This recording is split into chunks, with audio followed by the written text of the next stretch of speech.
আজ যে কেকটার ডিজাইন আমি তোমাদের সঙ্গে শেয়ার করছি, এটা দেখে আমার তো মন খুব ভালো হয়ে গেছে। আমি জানি তোমাদেরও মন খুব ভালো হয়ে যাবে। তো কেকটার অর্ডার ছিল কালকের, হ্যাঁ গতকালকের, মানে স্বাধীনতা দিবসের দিন একটা ছোট্ট বাচ্চার জন্মদিন ছিল। তো তার জন্যই আমি এই কেকটা বানাচ্ছিলাম। আর যেহেতু ইন্ডিপেন্ডেন্স ডে, তাই তার মা চাইছিল যে এরকমই একটা থিম হোক।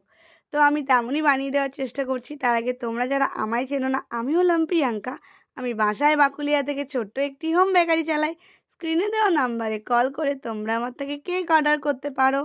তো এই যে দেখো, তিনটে কালারই কি সুন্দর ইনট্যাক্ট এসেছে। মানে আমার এটা নিয়েই ভয় ছিল যে তিনটে কালার কেমন আসবে, কতটা আমি পারফেক্ট করতে পারবো। এখানে যে রেফারেন্স পিকচারটা আমাকে দেখানো হয়েছিল সেটাতে কালারটা খুব ডিপ ছিল, কিন্তু তোমরা সকলেই জানো আমি ডিপ কালার ব্যবহার করি না, কারণ ওটা স্বাস্থ্যের জন্য ভালো না। মানে কালার জিনিসটাই ভালো না, কিন্তু অল্প কালার দেওয়া যেতে পারে, কারণ এগুলো খুব প্রিমিয়াম হয় আর এগুলো সম্পূর্ণ খাওয়া যায়। তো এবার দেখো আমি এই চকলেটের ক্যান্ডিগুলো বানিয়ে নিচ্ছি। হ্যাঁ, ডিজাইনটাতে এমন কিছু ক্যান্ডি বানাতে হচ্ছিল, তো এটা আমি বেশ মজা পেয়েছি, যেহেতু বাচ্চার জন্মদিন বুঝতে পারছো তোমরা।